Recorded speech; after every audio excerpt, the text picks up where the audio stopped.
is a very convivial occasion in terms of the people who are here, but also I would venture that there are people you don't yet know, Paula, the way as you've learned from books before, you think you know the family and friends, but then you realize there's the public, the others, and both of you know this. Anyway, let me be a little more formal, then I'll get this way. But to say welcome to all of you who are joining us from the various places I've seen, at least as far away as Austin, from here in Seattle, where my colleague Karen and I are with the Elliott Bay Book Company, which is on Duwamish land here in Seattle, as is all of Seattle. And we are delighted to be having this program with two special people, both of whom have done programs with us before. The person occasioning and the publication occasioning this is our friend Paula Becker, who has just written and had this beautiful little book. It is a little book. It's in the title, published, called A Little Book of Self-Care for Those Who Grieve. And she's going to be in conversation with Carol Smith, who was with us a few months ago for her still new book, Crossing the River. And Carol's also here in Seattle, as is Paula, as are many of us, but not all of us who are here with us tonight. Paula Becker is somebody who's been near and dear to Elliott Bay for many years. She's both within Elliott Bay's realm, but elsewhere. She's first been known as a wonderful historian and chronicler of things that too often get overlooked in terms of history and moments and people that have helped shape this region. She co-authored a book on our two World's Fairs, the one in 1962 and the Alaska Yukon Exposition, which I almost am old enough to remember.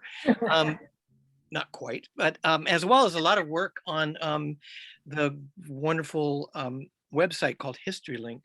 She's authored hundreds of articles that are there, and that's one of the places if you want to find out things that are not always in the realm, in the bounds of books. HistoryLink has a lot of that information.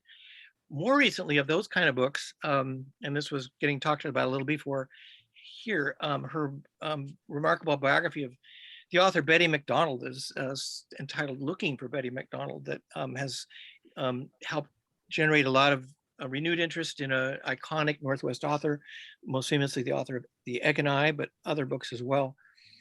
And then she has become known in a way for a book, and in this one too, I think tonight, are books that would not have ever set out to want to write in terms of aspiration about writing, years ago.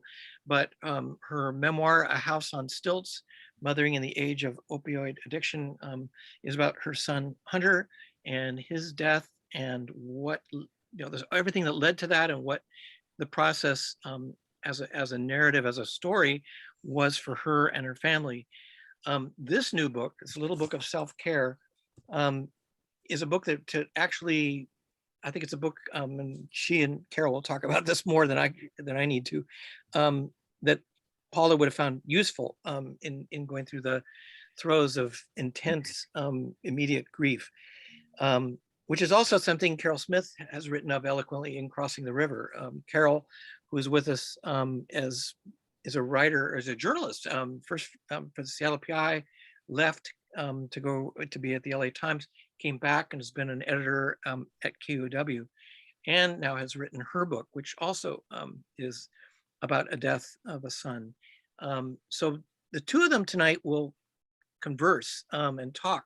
And the other thing, I think Paula will show you some of the book, because the book has text, it has writing, but also has beautiful watercolors by the artist Rebecca Nichols, who I think is also in Austin, as we've had a little Austin aspect to this book. And they will talk, and Paula, I think, will read some of the passages. We hope you also put questions in the chat, which Carol will work into Paula. I think the subject is one that many of us, so many of us know, and if we don't know, we will. I mean, this is a subject you don't go looking for, but the subject of death and grief come to us in living life. So this is a book about how to carry that and just navigate that. So I will disappear now. Karen is putting in chat information on both Paula's books and on Carol's, and other salient things that come up, as they probably will. And I will come back at the very end, but to say thank you again for being with us. Hi, Molly Weisenberg. I just looked up and Molly's here too. Thank you all for joining us, because it would be a wonderful room if we were all in that room, but another time that will happen. Thank you. And now please join in giving a good virtual welcome and applause to Paula Becker and Carol Smith. Thank you both. Thank you so much, Rick. Thank you. Elliott Bay has supported my writing career from the very beginning, and it's just an honor to be launching this book with you tonight. Also want to thank Karen Maida Almond, especially, who's running the chat for this. Karen was a person who already as a friend I encountered in very early grief. I believe Hunter had only been killed a week before, and she sat with my husband Barry and me and really helped us to feel seen in that difficult moment, which is part of why what I'm hoping for this book is that it will help people's grief to feel seen. Before I get into that, I have to thank Carol Smith, her beautiful, beautiful book. Everybody should read a memoir about how she managed to survive the unsurvivable. And also thank you to my publishers, Girl Friday Books. They immediately got what I was trying to do with a little book, short and beautifully illustrated, places for people in grief to rest their eyes. And Girl Friday managed to come through on every single thing that I was hoping for, including and especially finding the artist Rebecca Nichols to do the beautiful watercolor illustrations. And I'll show you some of those as I'm reading from the beginning of the book in a few minutes here. Also have to mention that there is an audio edition of this book narrated by the brilliant voice actor Heather Henderson, who's also a good friend of mine, well known in recorded book world. Part of what I think for this book is that people will be able to carry it with them and hold on to it. And I am imagining that the audiobook edition will be very, very comforting to some people who maybe can't sleep at night and want to just hear those words kind of as a mantra. And Heather has managed to bring it through exactly as I'd hoped. So thank you, Heather. Also, thank my husband, Barry Brown, and my son Sawyer and my daughter Lily, who have experienced all of this with me and who make it just incredible every day to be related to them, to be part of the family with them. And also to all the friends and family who are here today with us in this room, who love us, loved Hunter, and have supported us in our grief. I appreciate that. My grief has been seen by many of you in this room, so thank you for that. And also thank you to Laura Takis at Virginia Mason Grief Services, who helped me through an incredibly difficult time in getting ready for a wrongful death suit that we filed. I don't know if I would still be sitting here if it weren't for Laura, so thank you, Laura. And mostly thank you to all of you who are here tonight. And I want to acknowledge the presence here with us of people who are grieving, some people who may be grieving a very, very recent loss. We are here to support each other, and the weight of the grief in this world can buoy us up and hold us up together. And so I want you to know that we see your grief, I see your grief as best as I can. And also the presence and the memory of the people who each one is grieving. And I just say, as I say to my son Hunter, I remember you. So we remember your person who you lost, and we're glad that you're here with us tonight. So I'm going to read just a little bit, maybe 5 minutes or so, of a little book of self-care for those who grieve. My idea really was to have something that would be helpful in the earliest days of grief, when my experience was that my attention was completely shattered. And I didn't find something that was what I was looking for, which was basically the way that a picture book comforts a little child. I wanted that kind of comfort, both from the pictures and from the words and from a lot of blank space, a lot of space for my eyes to land on something that wasn't going to ask them to do something or grieve from what I was looking at. So I'm going to skip around just a little bit, and just do know that in the beginning of the book, there are very few words on each page, and we do build up to more words on the page as the book goes along. Oh, I should put my reading glasses on. I know everything's blue. That did not happen on purpose. Well, the dress and the cover happened on purpose, but the reading glasses were just the ones here. So, preface. On June 29th, 2017, my 25-year-old son, Hunter, was killed. The shock of Hunter's death instantly deadened me. I curled into the couch corner, moving little. When movement became inescapable, my body pressed thickly through what was now an unfamiliar landscape. I had no appetite, but could not quench my thirst. I had, at first, little information. My thoughts skittered randomly, unable to form a pattern. Days and nights were marked by how many of them had passed since Hunter's death. Eventually, I blindly reached for books to help me understand how to navigate the grief engulfing me. I did find books, but they were too wordy for my shattered attention span, too big to carry easily, to be a touchstone. I wanted a guide, short, prescriptive, realistic, a book to help me help myself, to help me live within my new bereaved reality. A little book of self-care for those who grieve began as notes scratched out over many midnights, thoughts formed as I lay sleepless or in the aftermath of painful dreams. This book aims to be a hand to hold for others who are grieving. Reader, it is for your support.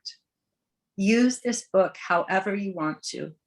Read it straight through or read a page a day. Turn to it when you need to. I hope its words will lift and carry those who read them as surely as the grieving reader carries the book. A little book of self-care for those who grieve. Someone is gone and they will not come back. Weep, scream, hate, disbelieve, go numb.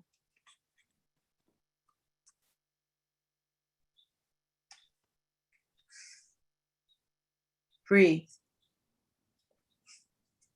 Rage. Breathe.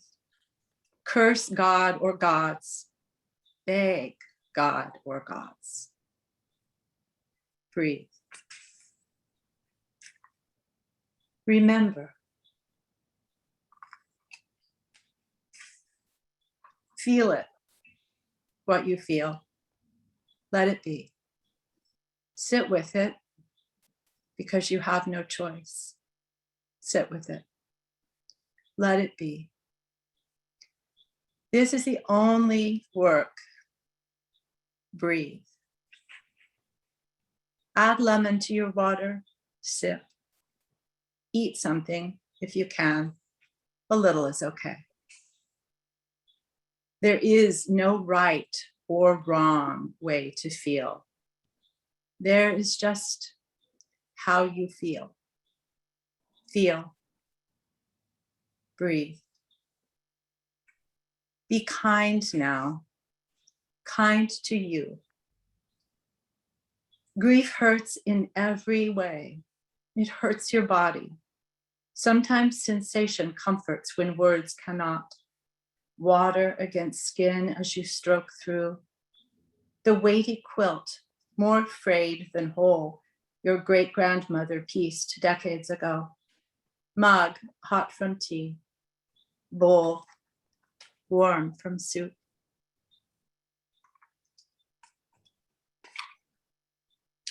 Not everyone has been initiated into grief. Friends may not know what to say. Your grief may frighten them. This is okay. Their fear is not your work. Your work is you. Time may feel strange, unreal, or hyperreal. Tasks will present themselves. Plan his memorial, write her death notice. These may seem monumental, impossible. They may seem like a precious chance. Plan what you can if that feels right. Ask for help if help is what you need. Friends, family gather, a flock of angels supporting you, remembering the one you've lost, who they have also lost. In church, at park, by graveside, over the internet. Their presence may be physical or virtual, but it is real. Mourn, rely, retell, remember. Maybe the gathering does not fit what you planned. Someone important to you doesn't come. Someone says something that feels wrong to you. Your grief has made you raw, shortened your patience. Being confronted again with the reality that you control so little may feel especially cruel now.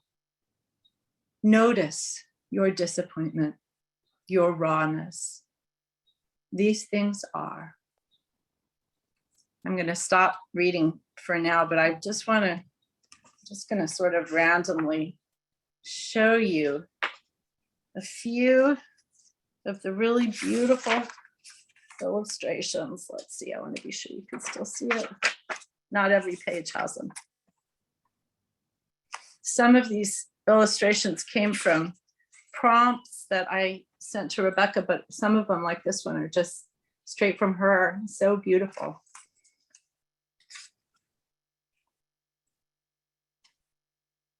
Let's see. So I'll stop with that right now. Paula, thank you. The combination of the words and your reading and the pictures is really, there's a synergy that just makes it a really powerful experience. And I know for me, when I got a chance to read this book, and I was so touched when you asked me to do this with you, because this is truly a book that I would have benefited from although many years ago when I lost my son. So I know it's going to help a lot of people. You already alluded to a little bit in your introduction, the reasons that you wrote this. I wondered if you could talk about, and you talked about not being able to focus and, needing something small that you could contain these enormous feelings that you were having. Can you talk a little bit more about what your experience of early grief was like? What those early days and weeks were? Thank you. Yes, absolutely. And Carol, thank you for agreeing to do this with me. Our story has a pretty long arc in that Hunter suffered from addiction and battled addiction and was engaged with addiction for almost 10 years before he was killed. So I had a lot of experience of sort of ongoing grief during those years. It was very different from having somebody dead, and that's a very different kind of grief. Hunter his death came very suddenly. He was run over by a Greyhound bus on which he'd been a passenger. So the shock of that, the unrealness of that, that's not something that happens to many people. I I just felt like such a compulsion to sort of honor the moment of the shock and the grief of it all. But really, you know, people said to me, "Oh, you're in shock, you're in shock." And I would say, "No, I'm not in shock." I mean, I went out and did a walking tour that related to Betty McDonald a week after Hunter was killed, and you know, just sort of on automatic pilot. But I think any moment that I wasn't in public, I was just trying to absorb this, you know, this thing that had happened, at the same time being present for my other two kids who happened to be at home that summer, and Barry. So it's just a very, very intense time. I think for me, my mind just rolled. It just rolled all the time. Can you remember, were there things that were helpful to you in those early days that people did, or? Yes, yeah, sure. I mean, it's funny, one of the things that I read, and I know people are going to say, why is she saying put lemon in your water? And that's like the most practical advice in the whole book, because one thing that happened to me was I couldn't quench my thirst. I was drinking like, you know, gallons of water, and I still had dry mouth. And I finally called my naturopath and I said, what has happened? And, you know, I told her what happened in the bigger picture. And she said, that's adrenaline. You have adrenaline, so much adrenaline going. And just, if you put lemon juice in your water, that will help to, you know, with electrolytes and balancing that. And it worked. So that's my most practical. Some of the advice in this book is more, you know, woo woo or esoteric, but the lemon in the water, I'm swearing by that one. The other thing too, of course, is that, you know, people did bring food. That was really helpful. Somebody specifically said, what kind of, you know, can I bring you a big casserole? And I said, could you please bring us some salads? Because, you know, we couldn't eat very much. It really helped to feel loved, to have those you know, those physical gestures, for sure. And friends who just showed up and kept showing up, and even people that I hadn't seen for a long, long time. I really did feel like everyone that I had been friends with sort of coalesced again, and that they were around us in that moment. So that's interesting about the adrenaline. I wouldn't have thought of that, but you're right. You're sort of like in that kind of intensely vibrating state all the time, and just there's something very soothing about the idea of lemon and water, and the idea of people just showing up for you. Can you talk a little bit about ways that they did that didn't feel intrusive, or like that you had to answer questions? Sure. Yeah. You know, there were times that I had to say that I would like get up and say, I have to go upstairs now, and, you know, leave the person on the front porch. That happened a couple of times, and everyone was very understanding about that. And I think that is an important thing. People often want to know what they can do to support someone who is grieving, or especially in the earliest stages of, it's not a stage, the earliest days of grief. And part of it is they get a total pass on everything. You know, they can change their mind at the last minute, and they should, if all of a sudden they don't have the energy to deal with even the littlest thing, like answering the door to take the salad that you've made, or going on that walk you've suggested. You know, the person in grief, their job is to show up for themselves and to try to read their own space at that moment, and say, you know, this is going to help me, this isn't going to help me, and to just get better at trying to listen to what their body wants them to be doing. And a lot of times that means at the last minute, they're going to say, I'm sorry, I can't go do that after all. And that should be fine. Yeah. Knowing that you have permission to Exactly. Not, yeah. This sort of related to that, are there things that people did that weren't helpful? And it's never intended, of course, we know that, but anything that, in the interest of helping people know what not to do. Sure. You know, I was really, really lucky that that didn't happen very much. You know, a few times I wanted to talk about Hunter, and I think people often hesitate to ask you about your person because they think, oh, she's going to burst into tears, or so what, right? So I was happy to talk about him, but what I didn't want was to be like grilled about what had happened or the exact circumstances of his death, which I didn't even know all of at that point. And so I think showing up and being supportive and listening, and but not like questioning not so very helpful, other than like, what level is your grief today? That's an okay question. Specifics are not early on, for me anyway. I think you mentioned when we talked earlier too, you had a friend who just always called on Sunday night for just no other reason than just to say hello and be there if you wanted to say something or not. Yeah. So there were a number of friends who showed up in just the most wonderful ways, but a family that we had been very, very close to, really all the time from the time that Hunter was, 2 years old, and when we first moved here, until still, I wanted them so much to be there for us after he was killed. And they were the first people who came, and the couple had divorced many years before, but it was like, I was like, we need you. And they were like, okay, here we are together. Like, we'll be this family. We're here for you. And they did. And just consistently, Melissa, my friend, would just call every Sunday. And it wasn't always to ask about anything in particular. She would just be checking in. And that happened for years. And it still sometimes happens. And, she's had things happen to her. So I try to remember to check in for her now. But yeah, just that steady, and sometimes people text just thinking about you, sometimes on an anniversary, but sometimes not. And texting is great because you can just put a little love heart on it and you don't have to respond more, but you feel it. So that's helpful too.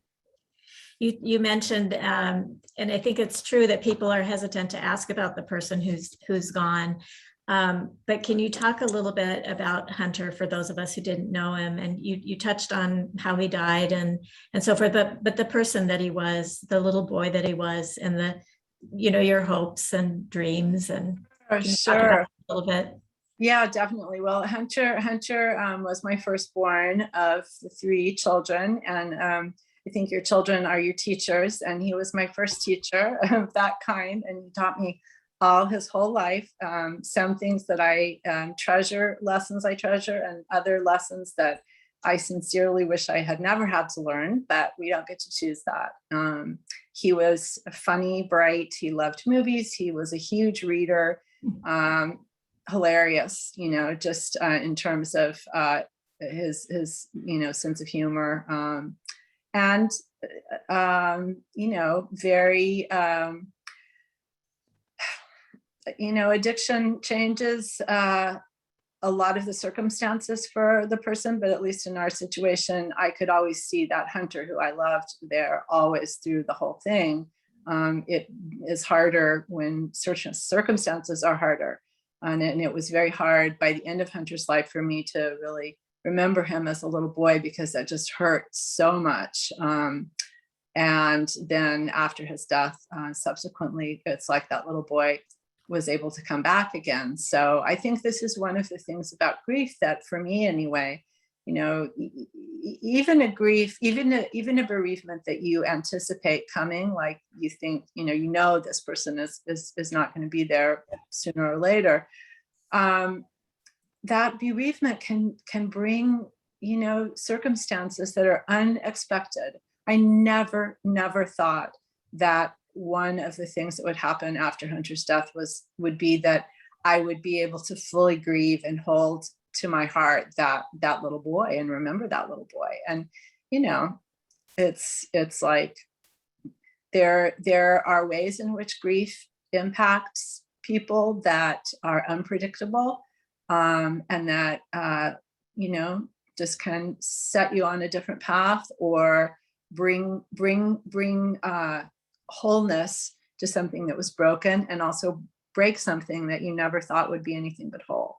And I think judging our grief is not helpful at all. Judging other people's grief is just immoral and wrong.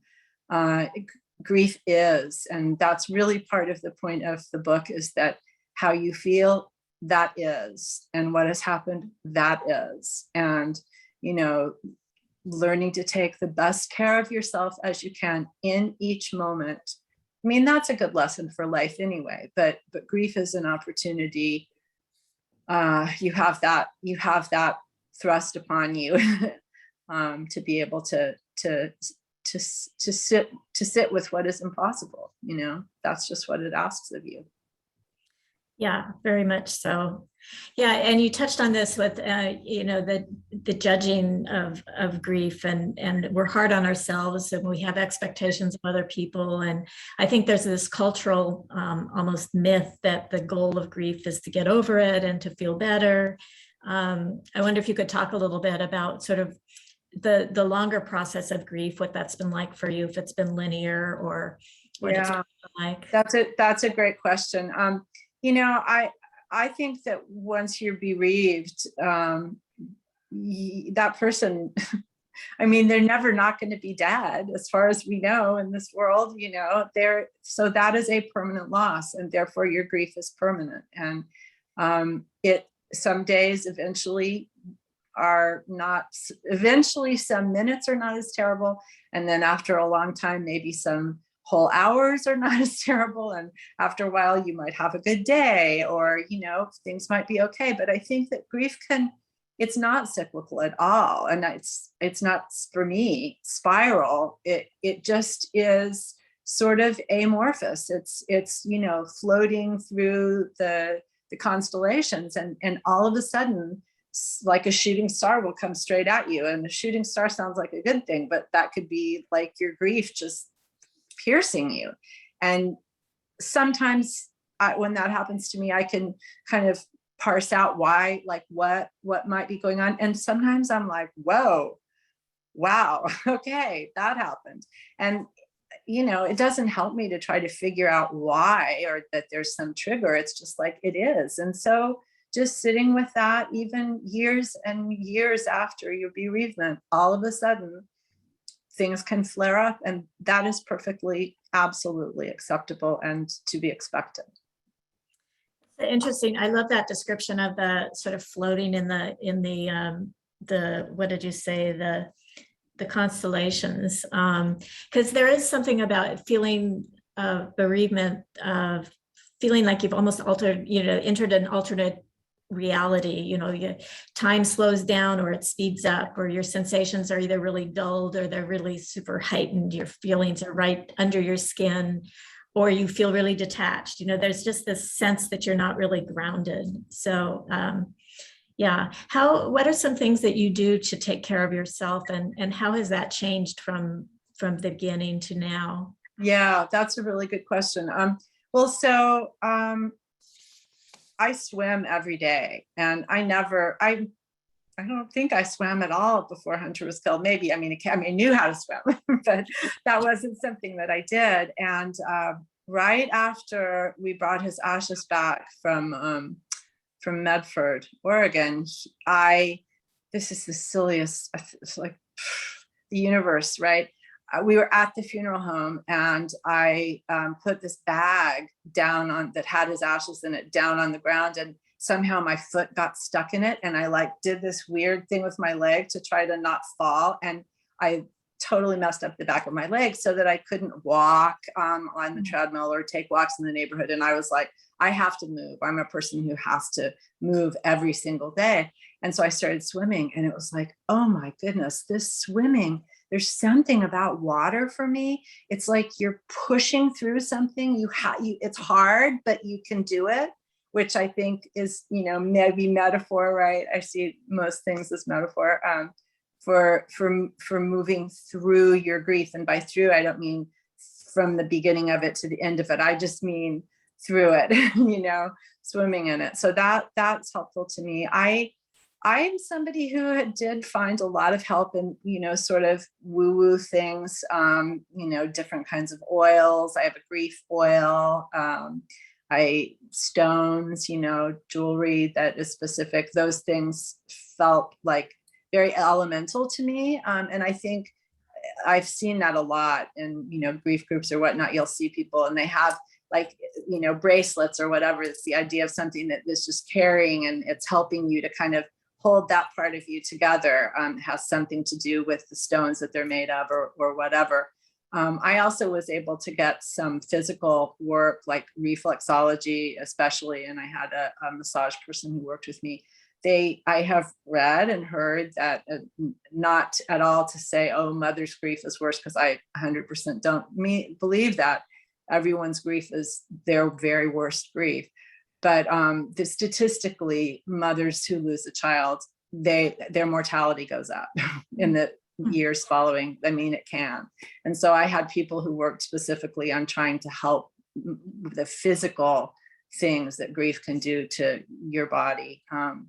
So that was really helpful too. And my family, and my husband and I really made a pact that we were both going to have our own grief and not be like, he wasn't going to be, feel bad if I was having a worse day and he was having an okay day, and I wasn't going to, that we weren't going to do that we would support each other, but like everybody has their own,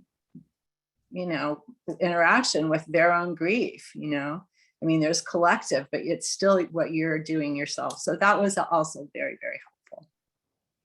Yeah, a lot of what you said, I could really connect with. And the image of water, I know, and I think I even mentioned this in my book, in the very beginning, it always felt like I was moving against the weight of water. That was my sensation of grief. But water is also very soothing for me. And yes, you're right, it's a great metaphor. And I did not know that about mortality of people who've lost in particular, a child. I'm glad I didn't know that, but it is really true, isn't it? That the grief has actual physical effects on us. Yeah. It affects our immune system. It affects our blood pressure. And I think that's kind of an under studied and under recognized aspect of grief, is just the sheer physicality of it. I agree too. I think it affects you, everything about you, your metabolic rate. I mean, all kinds of things like that. I should also say that,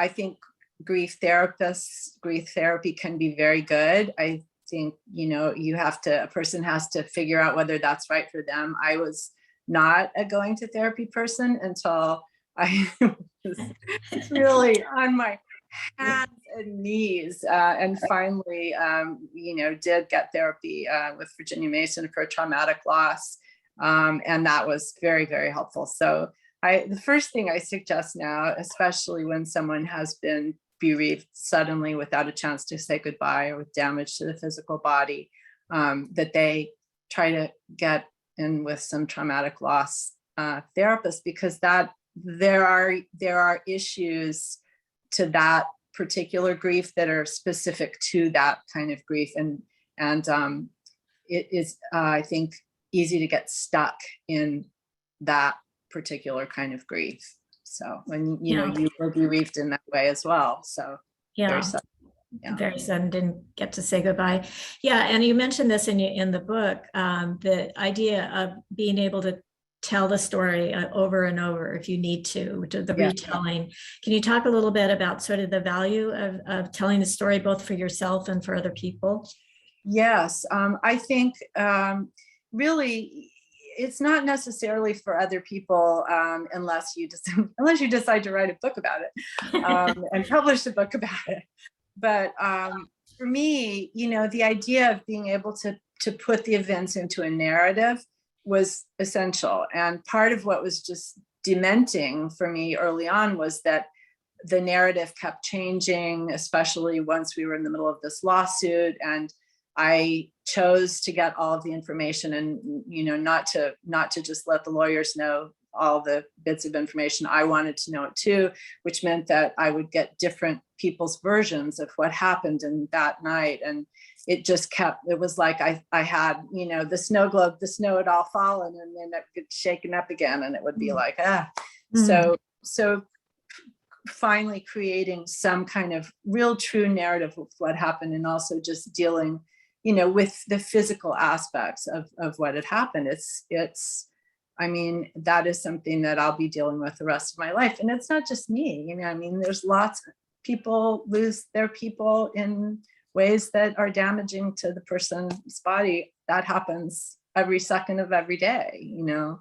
But my particular bereavement, that was an aspect of what I was and am dealing with. So well, it's interesting. That made me think of there's the author and the poet Richard Hoffman, I think, who talks about the process of partly healing through trauma is remembering what has been dismembered, and sort of that ability to kind of integrate really painful information a little bit at a time, which is I think one of the ways that storytelling can heal us, even if it's just telling the story to ourselves to understand it.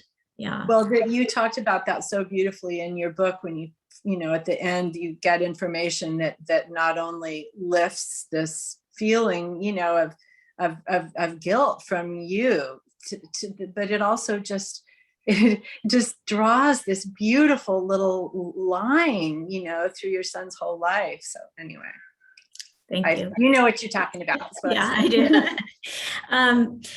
Do you have, and again, this is touched on in the book, any rituals, or you mentioned like altar or shrine or jewelry that you want to talk about, or tattoos, or anything that you personally help you? Definitely. Yeah. And I think, you know, and I say this in the book, like, you know, you can invent rituals and see if they work or not. And you can change them from day to day, year to year. The rituals belong to you. They belong to you. So, you know, I do have an altar that has things of Hunter's on it, some childhood things and some, you know, grown-up things. And this is going to sound really strange, but we still get mail from him for him occasionally, like credit card offers. Oh, no.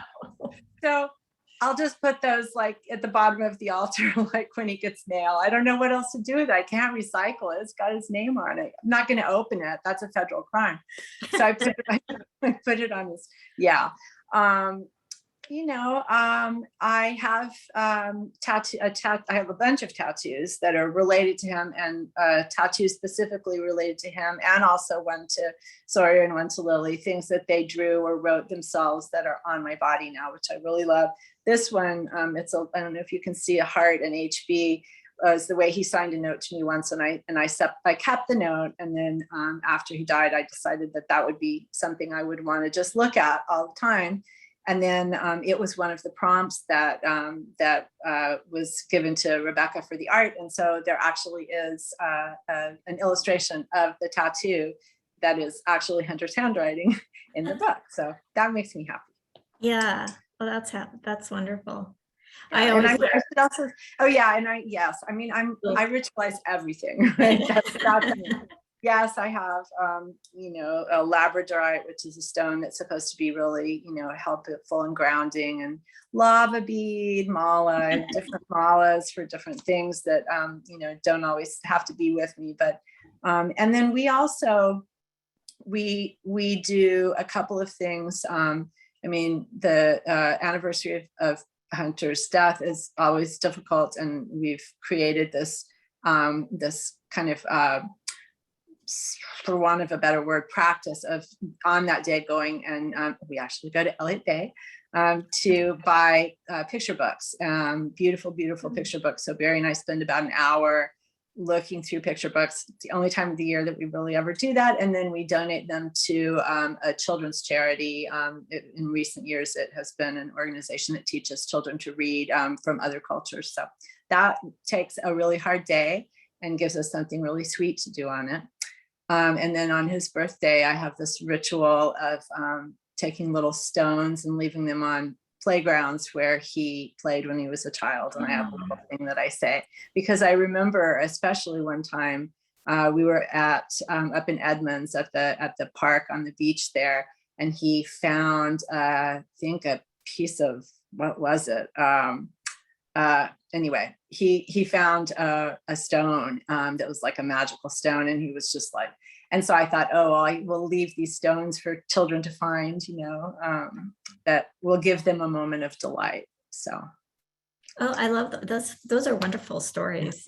It reminds me, I know of another mom who, for the holidays, buys a present for a child who would be the age her child was becoming, because your child sort of continues to grow alongside you in your imagination. And I always thought that was a really beautiful way to honor your lost person. That is beautiful. I love that. Yeah. Yeah. And I do really think that so much of grief is difficult to express, and that these symbols and rituals are other sort of another form of language that we have to express. And I know some people here already know this, but this, like, I always wear a little star because the star is has a special story for me. And I found myself doing it even when you were talking. I like, it's a touchstone is truly what those things can be. So Yes. And speaking of, you use the term woo-woo, but I don't think it's woo-woo. But can you talk a little bit about the experience of dreams and grief? Oh, yeah, that's a great idea. Well, so I dream about Hunter all the time. I have lots of dreams, but the ones about Hunter I always write down, and I have from the very beginning. And I have never gone back and read over the other dreams because I don't want to like make myself dreams. I want it to just be what comes in, and not as many anymore as there used to be. But what's interesting is when I dream of him, I often dream of him at between the ages of about 4 and 6, which he wrote once in a journal that he kept during rehab, which I read after his death, but that he felt like that was when he had been the happiest as a person on this planet, was between the ages of 4 and 6. So it's interesting that that's how he comes to me in dreams. And I always thank him for coming to me in dreams, because I choose to believe that he's choosing to come when he's not busy doing something else, wherever he is now, and whatever it is that he's up to. Sometimes he comes and visits me in my dreams. Wow. I don't know if you want to talk about it, but there's a really powerful dream in this book, which you may or may not want to talk about. But actually, I can just, should I read it? Yeah. I can read it. And then after that, I would love it if people here would add questions. Yes, that would be great. Oh, and Jennifer says that she has a friend who was really helped by the Virginia Mason Traumatic Loss Group. So excellent. Shout out for them. So this was not exactly a dream. It was kind of almost like a vision. At dusk, a few days after Hunter was killed, I sat on the back steps listening to bagpipe music floating over from Maple Leaf Park. I heard Hunter's voice in my head. His voice was clear, mature, and deeply loving. He sounded whole. He sounded healed. Here's what I taught you, Mom, I heard Hunter say. You control nothing. That's why I came. But did you have to die? And in this way to convince me? I asked him in my head. Hunter said, I guess I did. My whole life, I was trying so hard, and I know it looked like I was always failing, but my mission was to change you, Mom. And that was a really hard job. And I did it, Mom. I did it. Hey, thank you for sharing that. It's beautiful. Yeah. And I do think you said your child was your first teacher. And I think that's so true. Every parent, I think, experiences that. So yes, I agree. Yeah. If anybody has anything that they would love to ask, we are here to answer. Very much so. And while you're thinking of things, if there is anything, I was struck, and it's sort of, you've touched on it in different ways a little bit, but this idea that grief is work, it's hard work. I don't know if that is something that you experienced as you were going along. I think it doesn't resonate that way for everybody. And I've heard people say no, because work you get paid for, and eventually you get off the shift. I think grief is more like caring for a tiny baby, where it's just you taking care of that baby all the time. And for the first little while, you could keep thinking, wow, pretty soon I'm going to get a break. I know I'm going to get a break. And then eventually you realize, yeah, no, the world has changed forever, and there's no break. You know, I will always, even if I'm physically in a different place, I will be, you know, caring for that child on some level. And I think grief is sort of the same way. You know, it grows up, right? It gets bigger, and you don't have to have every single minute of you supporting, you know, its little head, but it's always there. I love that. I had never heard it described that way before, but that is really true. It's I just made it up. Very meaty at the beginning. Yes. Another sort of recurrent, and it came through in your early reading, word that came up is breathe. Just this idea of that's what it takes to get through. Yeah. And really, that is all you have to do. You do not have to brush your teeth, and you do not have to take a shower. I mean, eventually someone's going to probably encourage you to do that. But breathing is truly the only thing you have to keep doing in early grief. If that's all you can handle, then you are doing your best. Yeah. A few things, they're not so much questions, but Jennifer says that she loved hearing how Hunter comes to you in those dreams, and also that what you just said about his mission is so profound. Jill Callahan sends her greetings from Facebook. Thank you. This is really true. Laura says, so often I feel as though those who are grieving are taking care of us, and those who are trying to offer require so much. It's a lot. And I think in terms of things that people can do, it is that sort of stepping back and making sure that you're not asking to be taken care of and to be, you know, comforted by the person who needs the comfort. Yeah, that's right. And I also think that I agree with that completely. And I think that the person who's grieving should feel absolutely that they are allowed to say, thank you for that. I can't process it right now. I appreciate that you're thinking about us, and I'm, you know, I see that you're sad, and I can't process that right now. We're, you know, or something. You don't have to. It is definitely not the bereaved person's job to cheer up other people. You know, sometimes we're trying to help the people close to us who are also bereaved, like, you know, family members. But you gotta have your own oxygen mask on first. That's just the end of it. Yeah. Well, good. I think, somebody says that she had the opportunity to hear the audiobook, which is so beautiful. And she said she wondered how it felt to hear your words in such a beautiful way. Well, you know, that's a great question. And it's funny because I voiced my other two, Looking for Betty McDonald and House on Stilts, I voiced both of those myself. But with this one, for all kinds of reasons, that wasn't going to happen. And I was so happy that Heather Henderson was willing to take this project on. It's like small potatoes for her. She does like big, long series and all kinds of stuff like that.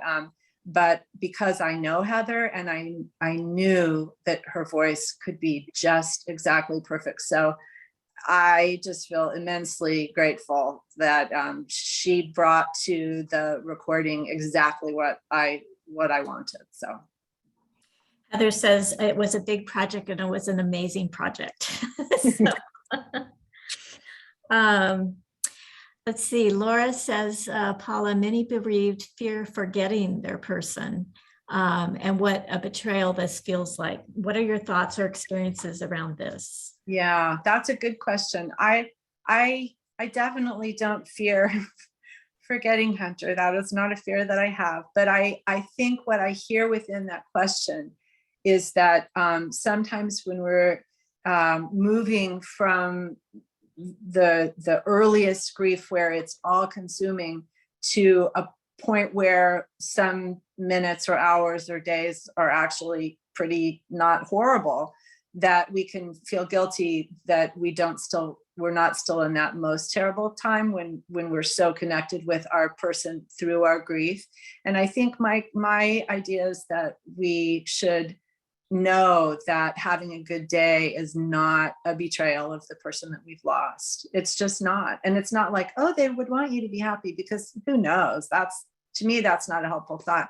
But the thought is that I can have a good day and I can still love Hunter and miss him as much as ever. And in fact, sometimes on good days, I'll specifically go out and take a big long walk because he really liked to walk around this city and he knew the city really well. And I'll say, I'm walking for Hunter today, you know? Yeah.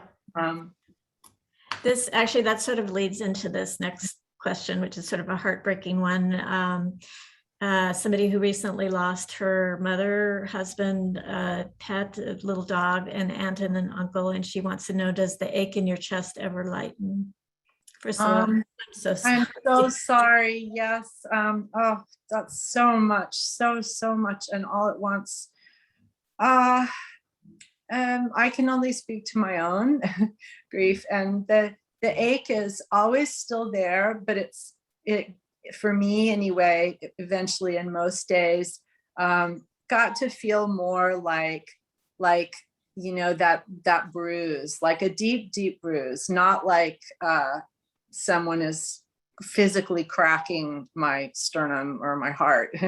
It's more like this bruise that's always there. And I think we all have parts of our body where that's just something. I mean, if we get old, as we get older, there are parts that just kind of always hurt in a certain way. And grief, I think, can become like that. For some people, I think that it does, you know, it does stay very intense for a very, very long time. And it can still be intense even when it's the ache and not the crunch. I mean, it's very personal, but just taking every day and just noticing, you know, I think that it's helpful for me to notice, be like, wow, that really hurts. Or gosh, that I walked into this sushi place on Madison and I was like, bam, Hunter, I felt it, like he was there. It almost felt like, and it's just that sometimes instead of being like, oh no, that's crazy, I don't feel that way, or oh no, I can't feel that way, I have something else going on. It's like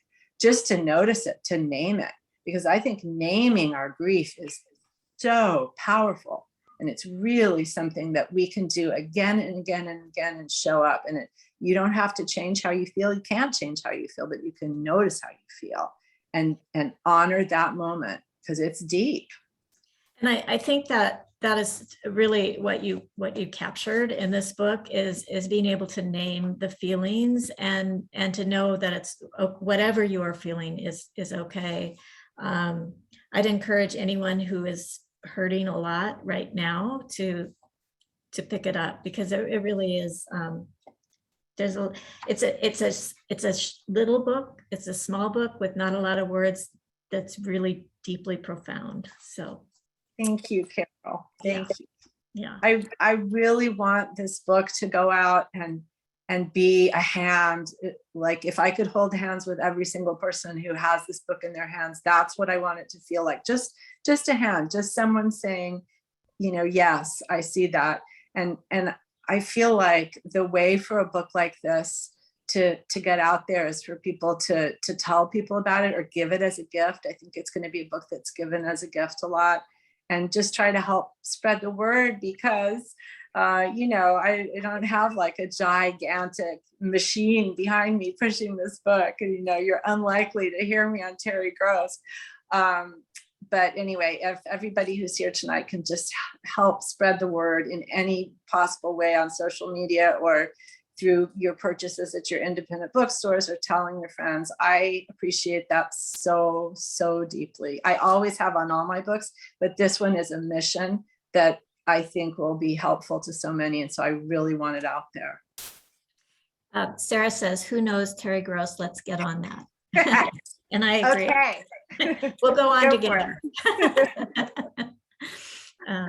Yes. Yes, someone says that's what reading this book feels like, a friend who knows, and it reminds you you're not alone. Thank you so much, Paula. And that is really true. And someone says, I already planned to give it to my aunt who lost her husband this year and my uncle, so this one will fly. So that's, Thank you. Thank you. That's my And- hope. yeah. And I think it goes without saying, this last year and a half in the pandemic, so many people have lost so much. So Yeah. yeah. And And grief, people are talking about grief in a different way and more now, because there's so much of it. It's like the lid is off of that pot, and that it's terrible that so many people have been bereaved, but it's good that it's not a secret that people aren't talking about anymore, because we all help carry it for each other. I really believe that. yeah, that's so true. Well, Paula, it's been a pleasure. I feel like I just met you before this in person. I feel like we've known each other a really long time, and that's always a real gift. So thank you. Thank you, Carol. Thank you so much. Now I come in the sort of way that feels quite inadequate, but Paula and Carol, both of you, thank you does not begin to say it.